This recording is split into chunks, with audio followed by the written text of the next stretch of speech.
11 Most Racist Golden Age Stars. While Golden Age Hollywood created timeless films that continue to captivate audiences, behind the glamorous facade existed deeply troubling racial attitudes that shaped both the industry and American culture. Some of cinema's most beloved icons held and openly expressed views that are shocking by today's standards, from casual prejudice to actively harmful discrimination. What makes this reality particularly disturbing isn't just the prevalence of these attitudes, but how they directly influenced casting decisions, character portrayals, and which stories were deemed worthy of telling. The racist beliefs of powerful Hollywood figures didn't just reflect the prejudices of their era, but actively reinforced and amplified them, reaching millions of viewers worldwide through the unprecedented influence of American cinema. As we continue to celebrate these stars' artistic achievements, we must also confront the uncomfortable truth that many of them contributed to systems of racial inequality whose effects continue to reverberate through both the entertainment industry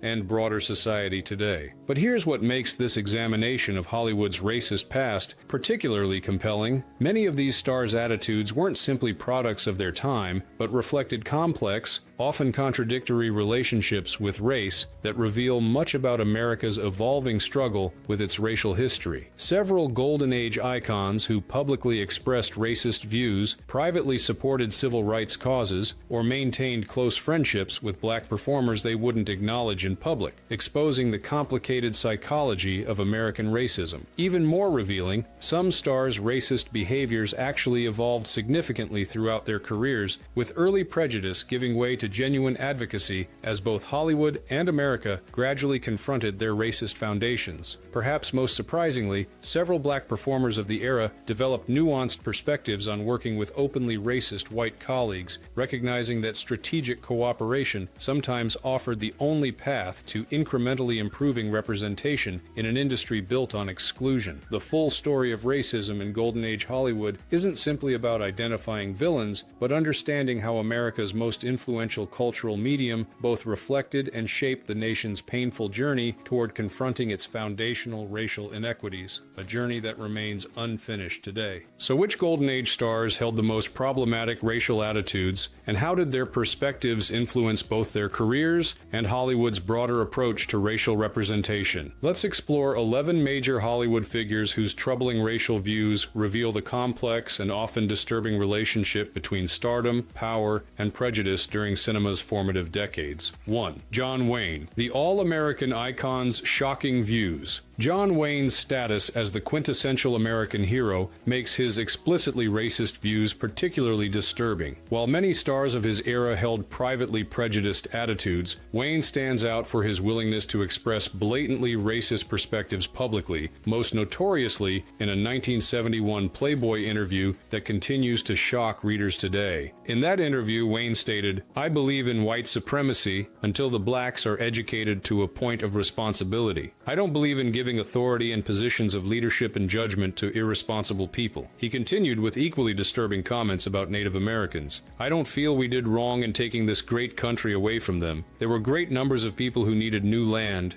and the Indians were selfishly trying to keep it for themselves." What makes Wayne's racism particularly significant is how thoroughly it informed his creative choices. Throughout his career, he consistently selected projects that reinforced white supremacist narratives, particularly in westerns that depicted Native Americans as savages standing in the way of civilization. As both star and producer, he had considerable influence over content and consistently used that power to advance narratives of white heroism against non-white threats. Wayne's influence extended beyond his own films. As co-founder and president of the Motion Picture Alliance for the Preservation of American Ideals, he helped enforce Hollywood's exclusionary practices toward non-white talent. The organization, while ostensibly anti-communist, also worked to maintain traditional white-dominated American values in cinema, effectively functioning as a conservative influence against diversification of the industry.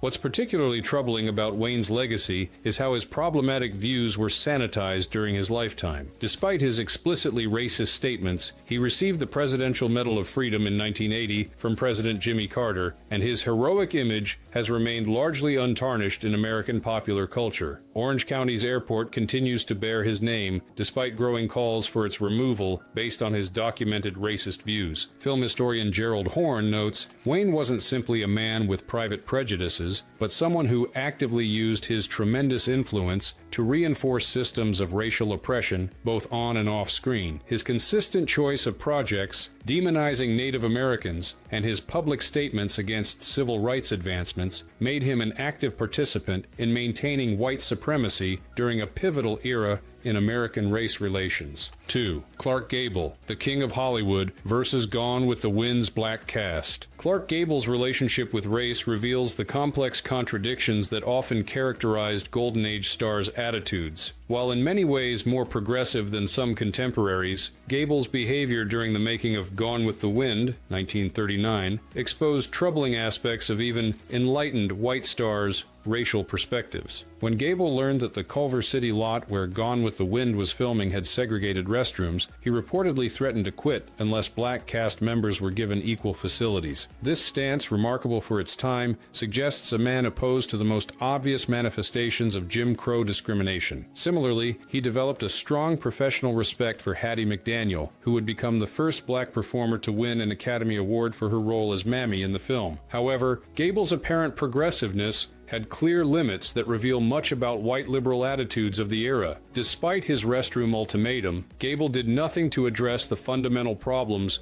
with the film's romanticization of slavery or its stereotypical portrayal of black characters. More tellingly, when McDaniel was barred from attending the film's Atlanta premiere due to Georgia's segregation laws, Gable initially threatened a boycott but ultimately attended without protest after McDaniel herself urged him to go. This selective opposition to racism, challenging some manifestations while accepting others, characterized many progressive white stars of the era. As film historian Donald Bogle observed, Gable's willingness to challenge segregated facilities while still participating in a film that fundamentally misrepresented slavery reveals the limited nature of white Hollywood's racial consciousness. Even those considered allies had boundaries to their support that preserved their own comfort and career interests. Gable's racial attitudes were further complicated by his apparent discomfort with intimate scenes involving black cast members. During production, he reportedly expressed significant unease about a scene where Mammy helps him undress, revealing the personal limits of his professed egalitarianism. This selective discomfort with racial intimacy while maintaining superficial professional respect typified the contradictory racial attitudes of many supposedly progressive white stars. What makes Gable's case particularly significant is how it demonstrates that even Hollywood's most progressive white stars of the era operated within a framework of white supremacy they never fundamentally questioned. His willingness to take certain stands while accepting the broader racist structures of both the industry and the content it produced reveals the limited nature of Golden Age Hollywood's most enlightened racial attitudes. 3. Walt Disney, behind the Magic Kingdom's closed doors. Walt Disney's cultural influence through both his animated classics and theme parks makes his problematic racial attitudes particularly consequential for American popular culture. While Disney's personal views remain subject to debate among historians, the content his studio produced and his business practices reveal troubling patterns that cannot be dismissed. Disney's animated films, especially those produced during his lifetime, contain some of Hollywood's most explicit racial stereotyping. Dumbo, 1941, features the notoriously stereotypical crows, with the lead crow actually named Jim Crow, an explicit reference to segregation laws. Song of the South, 1946, presented such a romanticized portrayal of plantation life that Disney has kept it in its vault for decades, refusing to release it on modern formats due to its obviously problematic content. Beyond content issues, Disney's personal associations raise serious questions about his racial attitudes. He hosted Nazi filmmaker Leni Riefenstahl at Disney Studios just 1 month after Kristallnacht in 1938, giving her a private tour of his facilities when many Hollywood figures refused to meet with her. His association with the Motion Picture Alliance for the Preservation of American Ideals, an organization with explicitly racist positions, further suggests at minimum a comfort with white supremacist ideologies. Disney's business practices also reflected problematic racial attitudes. The Walt Disney Company didn't hire black animators until the late 1960s, decades after other studios had begun limited,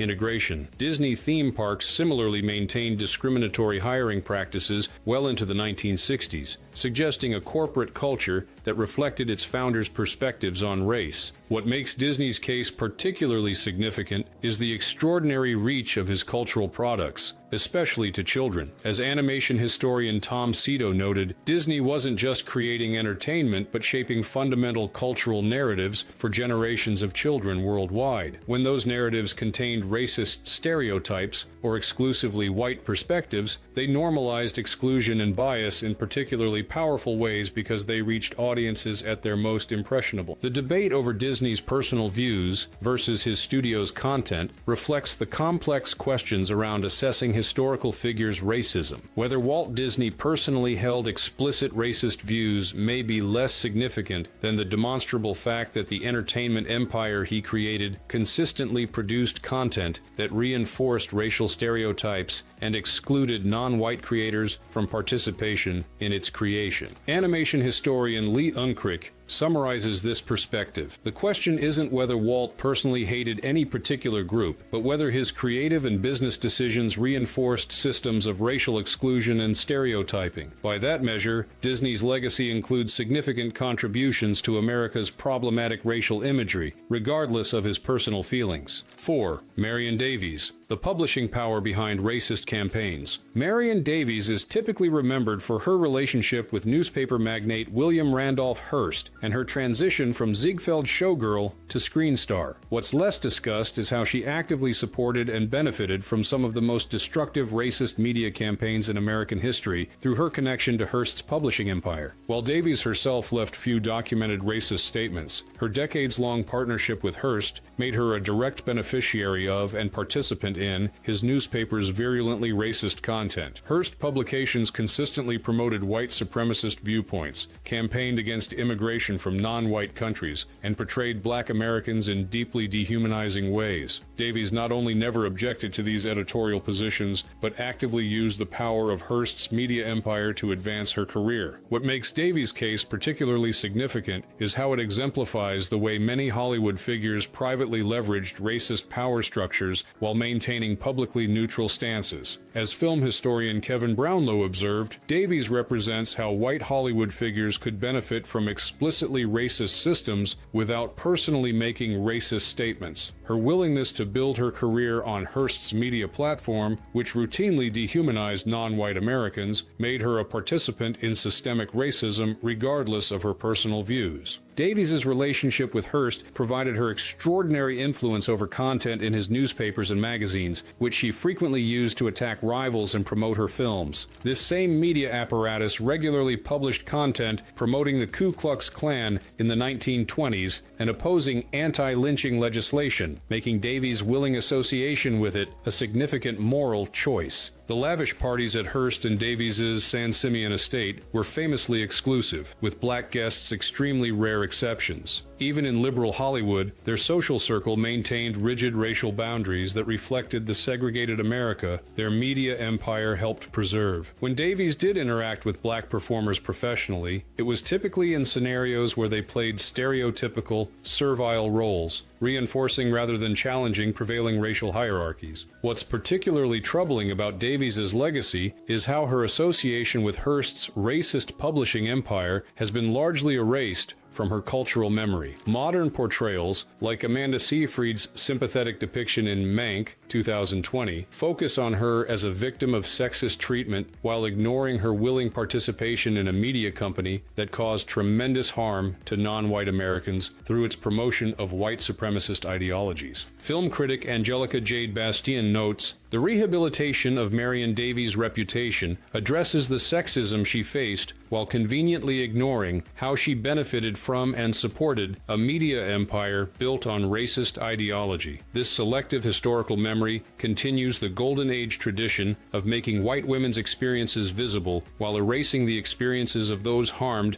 by the systems that privilege them."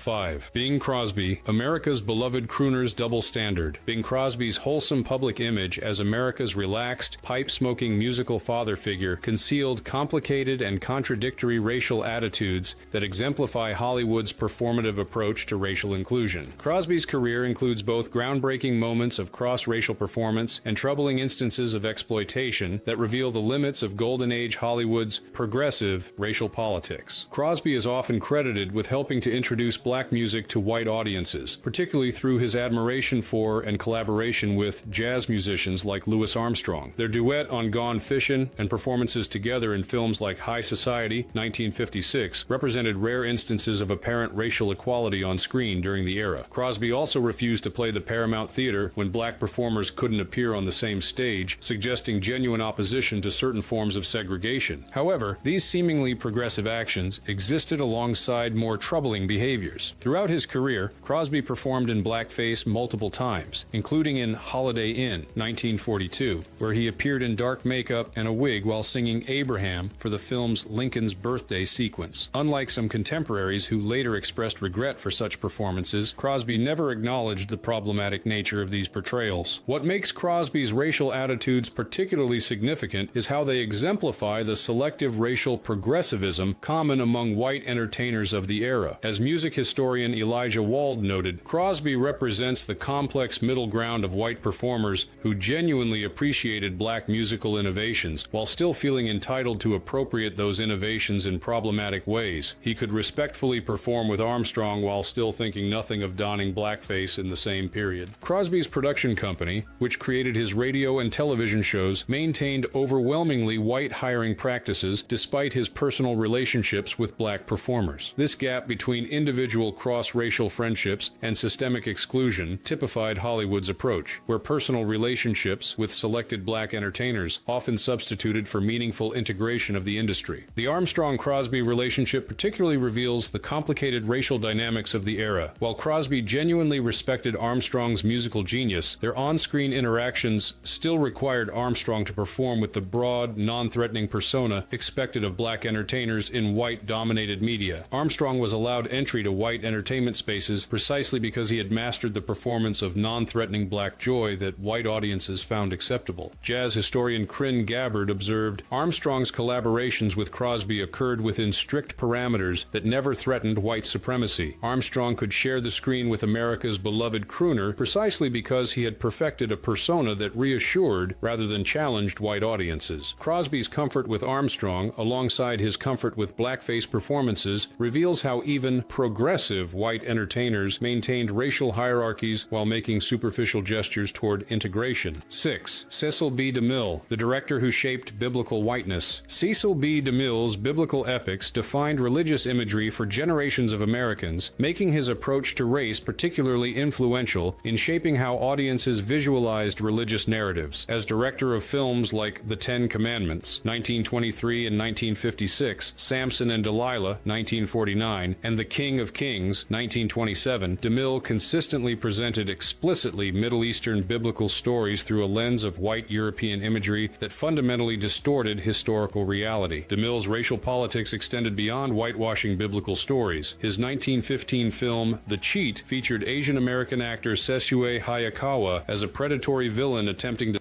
violate a white woman, playing directly into yellow peril stereotypes and fears of miscegenation. When asked about his racist portrayal of Asian characters, DeMille reportedly defended his creative choices as giving audiences what they wanted and expected. What makes DeMille's racial attitudes particularly significant is how they shaped American religious imagery for decades. By consistently casting white European actors as biblical figures who would historically have been Middle Eastern, DeMille created a visual theology that literally whitewashed Christianity's origins. This visual tradition proved so powerful that it continues to influence religious imagery and casting in Hollywood biblical productions today. DeMille's personal racial views were reflected in his active participation in the Motion Picture Alliance for the Preservation of American Ideals, alongside figures like John Wayne. The organization explicitly opposed integration efforts in Hollywood and advocated maintaining traditional, white-dominated American values in cinema. As a founding member, DeMille used his considerable influence influence to maintain racially exclusive practices in the industry. DeMille's approach to non-white characters in his films consistently reinforced stereotypes and racial hierarchies. In The Ten Commandments, the Egyptians are portrayed as decadent and cruel, with darker-skinned actors typically cast as servants or villains in contrast to the virtuous, European-featured Hebrews. This racial coding reinforced white supremacist narratives about civilization and barbarism that reflected broader American racial attitudes. Film historian Melanie McAllister observed, DeMille didn't just make entertainment, but created influential theological visualizations that shaped how millions of Americans understood religious history. By consistently portraying biblical figures as European in appearance, he reinforced the false association between whiteness and divine favor that has long been used to justify racial hierarchies in American religious contexts. What's particularly troubling about DeMille's legacy is how his racial distortions continue to influence American cultural understanding of biblical narratives. The persistent casting of white actors in Middle Eastern biblical roles in contemporary films reflects the enduring impact of DeMille's influential visualization of a whitewashed religious history, a visual tradition that continues to erase the Middle Eastern origins of biblical narratives. 7. Judy Garland. The beloved star's minstrel show past. Judy Garland's status as a gay icon and tragic Hollywood figure has largely overshadowed her participation in racist performance traditions that were standard in her era. While Garland is not known to have expressed explicitly racist views, her willing participation in blackface and racial caricature represents the casual racism that permeated even beloved family entertainment during Hollywood's golden age. Garland performed in blackface multiple times throughout her career, including in the 1938 film Everybody Sing, where she appeared in dark makeup with exaggerated features singing Swing Low, Sweet Chariot. Similarly, in Babes in Arms, 1939, she participated in a full minstrel show sequence alongside Mickey Rooney, who appeared in particularly exaggerated blackface. Unlike some contemporaries who later expressed regret for such performances, there is no record of Garland ever acknowledging the problematic nature of these portrayals. What makes Garland's case particularly significant is how it demonstrates the normalization of racist performance traditions in mainstream entertainment. These weren't controversial scenes at the time, but standard entertainment practices that major studios included in family films without hesitation. As film historian Donald Bogle noted, Garland's participation in blackface numbers reveals how thoroughly racist performance traditions were integrated into even the most wholesome entertainment. That a beloved figure associated with The Wizard of Oz could appear in blackface without controversy demonstrates how normalized such racism was in American popular culture. Garland's performances with African American performers like the Nicholas Brothers were always carefully staged to maintain racial hierarchies. Even when sharing the screen with black performers, the productions ensured that Garland remained centered and that black performers' roles remained supporting and non-threatening to white dominance in the narrative. The contrast between Garland's later status as an icon for marginalized communities, particularly LGBTQ+ audiences, and her participation in racist performance traditions creates a complex legacy that requires nuanced examination. As cultural critic Hilton Alls observed, Garland's trajectory from participant in racist entertainment to symbol of marginalized identity reveals the complex, often contradictory nature of American popular culture, where the same figures who reinforced certain oppressions could become symbols of resistance to others. Garland's case is particularly instructive for understanding how racism functioned in Golden Age Hollywood, because it demonstrates how even beloved figures associated with seemingly innocent entertainment participated in deeply problematic racial traditions. Her willing participation in these performances, without later acknowledgement of their harm, exemplifies how white performers of the era could engage in racist practices without recognizing or addressing their impact. As we continue exploring these figures, the patterns become increasingly clear. Golden Age Hollywood's racist attitudes weren't limited to a few notorious individuals, but permeated the industry at all levels, from major stars to directors and studio executives. This systemic nature makes these attitudes not just individual moral failings, but part of a broader cultural apparatus that shaped American racial perceptions for generations through the unprecedented influence of cinema. 8. John Ford, the Western director who defined Native American stereotypes. John Ford's status as one of America's greatest directors makes his problematic portrayal of Native Americans particularly influential in shaping American perceptions. As the director of classics like Stagecoach, 1939, The Searchers, 1956, and numerous other westerns, Ford created images of Native Americans that defined them in the American imagination for generations. nations, usually as savage obstacles to white civilization. Throughout most of his career, Ford consistently portrayed Native Americans as either bloodthirsty enemies or noble but doomed primitives unable to adapt to modern civilization. In Stagecoach, the Apache are presented as a faceless, murderous threat pursuing the white protagonists across the desert. Even in more sympathetic portrayals, Ford maintained fundamentally racist structures where Native characters existed primarily as foils for white character development rather than as fully realized individuals. What makes Ford's racial attitudes particularly significant is how he occasionally acknowledged the problematic nature of his earlier work while continuing to produce films with similar issues. Late in his career, Ford attempted partial amends with Cheyenne Autumn, 1964, which sought to tell a Native American story from their perspective. However, even this effort was compromised by casting non-Native actors like Ricardo Montalban and Gilbert Roland as Native American characters, perpetuating Hollywood's erasure of actual Native performers. Ford maintained a complex personal relationship with the Navajo Nation, regularly filming on their land and employing tribal members as extras. However, this relationship existed alongside his continued production of films that reinforced harmful stereotypes about Native peoples. This contradiction exemplifies the limited nature of Golden Age Hollywood's racial progressivism, where personal relationships with non-white communities could coexist with professional choices that caused broader cultural harm. Film historian Scott Amon observed, Ford's treatment of Native Americans reflects the contradictions of his era's racial attitudes. He could genuinely respect individual Native Americans while still creating films that reinforced systemic prejudice against them as a group. This selective humanization, recognizing individual humanity while denying it to the broader community, characterized much of white America's approach to race during this period. Ford's influence extends far beyond his own films. By establishing the visual language and narrative conventions for portraying Native Americans in westerns, he created templates that countless subsequent filmmakers followed, amplifying the cultural impact of his problematic representations. The enduring power of these images continues to affect Native communities today, who still struggle against stereotypes that Ford helped cement in American culture. What's particularly complex about Ford's legacy is how his later career showed glimmers of evolution in his thinking. The Searchers can be interpreted as a critique of the racist attitudes it portrays in Ethan Edwards, John Wayne, suggesting Ford had begun interrogating the very stereotypes his earlier work had reinforced. This evolution, while incomplete, demonstrates how some Golden Age figures began questioning racial assumptions they had previously promoted without hesitation.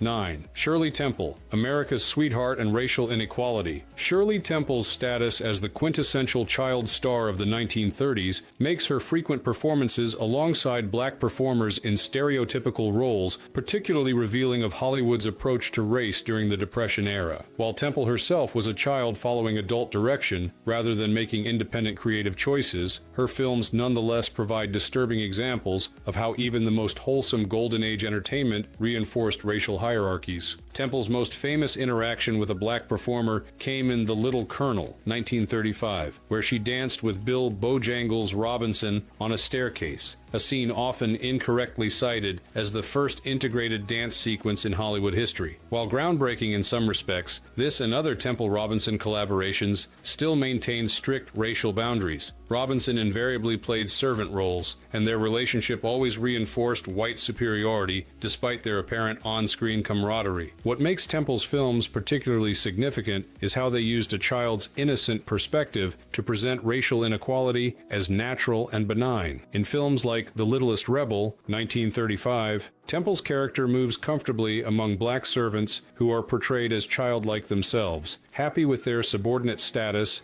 and existing primarily to support white characters' needs and development. Temple's films also included explicit instances of racial caricature that reveal how normalized such content was in family entertainment. In Dimples, 1936, Temple performs in blackface during a minstrel show sequence, demonstrating how even America's most beloved child star was incorporated into racist performance traditions without hesitation. What's particularly troubling about Temple's case is how her films use childhood innocence to naturalize racial hierarchy for young audiences. As cultural historian Robin Bernstein observed, Temple's films presented racial inequality through a child's seemingly innocent perspective, teaching young viewers that the subordination of black Americans was natural, benevolent, and even loving rather rather than a system of violent oppression. This childhood innocence framing made the racist content of these films particularly insidious because it presented inequality as part of a nostalgic, wholesome America rather than as a systemic injustice. As an adult, Temple, by then Shirley Temple Black, appeared to develop more progressive racial attitudes, supporting civil rights initiatives during her later political career. This evolution suggests she came to recognize the problematic nature of the entertainment in which she had participated as a child. Her personal growth reflects broader American society's gradual confrontation with its racist entertainment traditions, though this recognition remains incomplete. 10. Marlene Dietrich, Selective Anti-Racism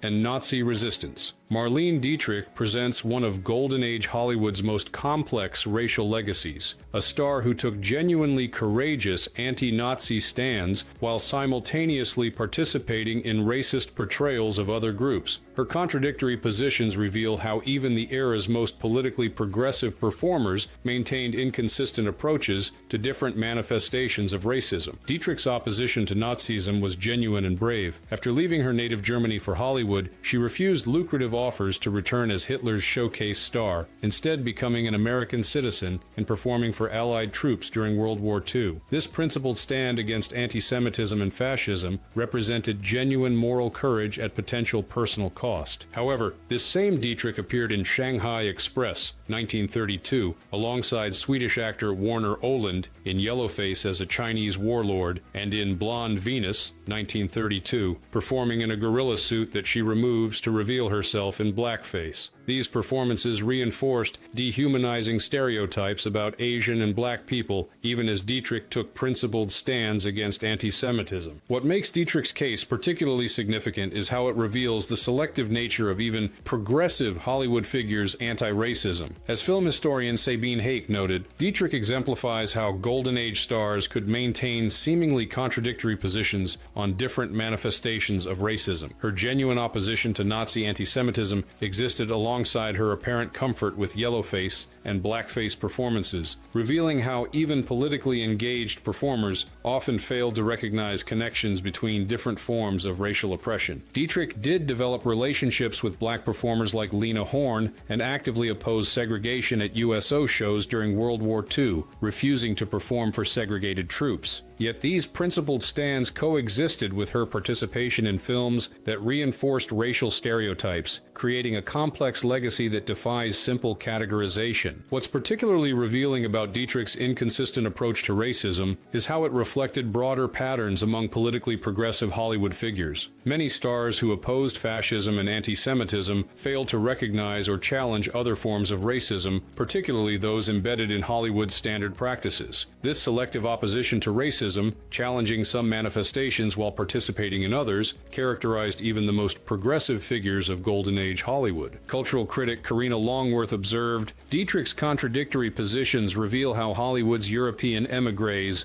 often brought sophisticated opposition to fascism while simultaneously absorbing America's existing racial hierarchies without question. Their legitimate moral stands against Nazism often coexisted with blind spots regarding American racism, creating complex legacies that can't be reduced to simple designations of racist or anti-racist." 11. Spencer Tracy, the liberal star's mixed record. Spencer Tracy's reputation as one of Hollywood's most naturalistic actors and a politically liberal figure makes his mixed record on racial issues particularly illustrative of the limits of Golden Age Hollywood's progressivism. While Tracy supported some civil rights causes and appeared in films with ostensibly anti-racist messages, his career also included problematic portrayals and behaviors that reveal the constraints of white liberal attitudes during this period. Tracy starred in Guess Who's Coming to Dinner, 1967, a film explicitly advocating for interracial marriage at a time when such unions remained illegal in many states. While groundbreaking in some respects, the film's approach to race relations reflected the paternalistic attitudes common among white liberals of the era. Sidney Poitier's character needed to be exceptional in every way, a world-renowned doctor with multiple degrees, to be deemed worthy of marrying a white woman, a standard that implicitly reinforced rather than challenged racial hierarchies. What makes Tracy's racial attitudes particularly significant is how they exemplify the limited nature of Hollywood liberalism. As one of the industry's most respected liberal stars, Tracy supported civil rights initiatives and opposed the Hollywood blacklist. However, these positions existed alongside his willingness to participate in films with problematic racial elements earlier in his career, such as Northwest Passage, 1940, which portrayed Native Americans as savage obstacles to white settlement. Tracy's personal behavior sometimes contradicted his public liberal positions. According to multiple accounts, he expressed discomfort during production of Guess Who's Coming to Dinner about scenes depicting physical affection between Poitier and Catherine Houghton, who played his daughter. This apparent personal unease with interracial intimacy, despite his professional participation in a film advocating for interracial marriage, reveals the gap between intellectual support for equality and deeper emotional comfort with racial integration that characterized many white allies of the era. What's particularly complex about Tracy's legacy is how his career spans Hollywood's evolution from casual racism to explicitly anti-racist messaging. His filmography includes both problematic early portrayals and later films explicitly advocating for racial justice, reflecting the industry's gradually evolving approach to race. This evolution within a single career demonstrates how Golden Age stars' racial attitudes weren't necessarily fixed, but could develop alongside broader societal changes. Film historian Donald Bogle observed, "Tracy represents the evolutionary nature of Hollywood liberalism on race, beginning with the casual acceptance of racial stereotypes common in his early career and gradually moving toward explicit advocacy for equality in his later films. This evolution, while genuine, still operated within frameworks that centered white perspectives and maintained implicit racial hierarchies even while explicitly advocating for equality." Tracy's career exemplifies a common pattern among Hollywood's liberal stars: genuine evolution toward more progressive racial attitudes that nonetheless remained constrained by the limitations of white perspectives. His journey reflects broader American society's incomplete progress toward racial equality, moving from explicit racism toward liberal anti-racism that still maintained more subtle forms of white supremacy in its assumptions and approaches. Now, here's what most people don't understand about racism in Golden Age Hollywood. It wasn't simply a matter of individual prejudice, but a systematic industry-wide apparatus that shaped every aspect of production, from who could be hired to what stories could be told and how different groups could be portrayed. While we focused on individual stars whose attitudes and choices reflected and reinforced racism, the entire studio system was built on white supremacist assumptions that influenced everything from casting decisions to distribution patterns. Even stars with relatively progressive personal views operated within and benefited from this fundamentally discriminatory system. What makes this history particularly significant for understanding American culture is how Hollywood's racist practices weren't just reflections of existing prejudice, but active shapers of racial attitudes nationwide and even globally. Through the unprecedented cultural power of American cinema, Hollywood's approach to race influenced how generations of viewers understood racial difference and hierarchy. The stereotypes and exclusions perpetuated through Golden Age films didn't just mirror existing racism, but amplified and normalized it for audiences worldwide, creating visual traditions so powerful that they continue to influence media representation today. Understanding this broader context transforms how we should view individual stars' problematic behaviors and attitudes. Their actions weren't just personal failings, but contributions to a larger cultural system that caused real harm to non-white communities through both representation and economic exclusion. The enduring influence of Golden Age cinema makes confronting this legacy not merely an academic exercise, but an essential step toward creating more equitable media representation in the present. We began by exploring which Golden Age stars held the most problematic racial attitudes, and how their perspectives influenced both their careers and Hollywood's broader approach to representation. What we've discovered is a troubling legacy of racial exclusion, stereotyping, and discrimination that permeated even the most beloved corners of classic cinema. From John Wayne's explicit white supremacist statements to Judy Garland's casual participation in blackface performances, these weren't isolated incidents, but reflections of an industry built on racist foundations. Even figures like Spencer Tracy and Marlene Dietrich, who held relatively progressive views on certain issues, maintained significant blind spots and contradictions in their approach to racial equality. What makes this examination particularly valuable isn't just identifying problematic behaviors, but understanding how these attitudes shaped the content Hollywood produced and the opportunities it provided. The racist perspectives of powerful industry figures directly influenced which stories were told, how different groups were portrayed, and who was permitted to participate in the filmmaking process. These decisions, in turn,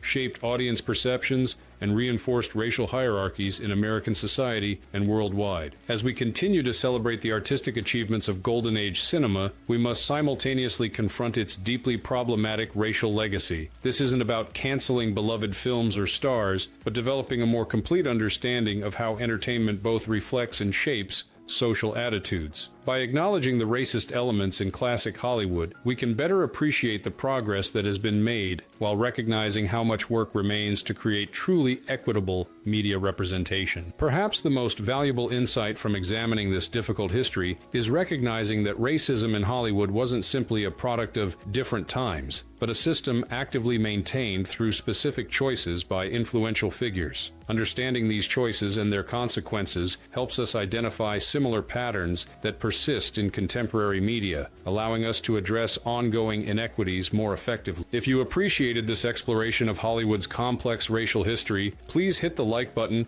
and subscribe for more content examining the multifaceted truth behind classic cinema. Leave a comment sharing your thoughts on how we should approach problematic elements in beloved films, or suggest other aspects of film history you'd like us to explore. Thank you for watching, and we'll see you in our next journey through the complicated legacy of Hollywood's Golden Age.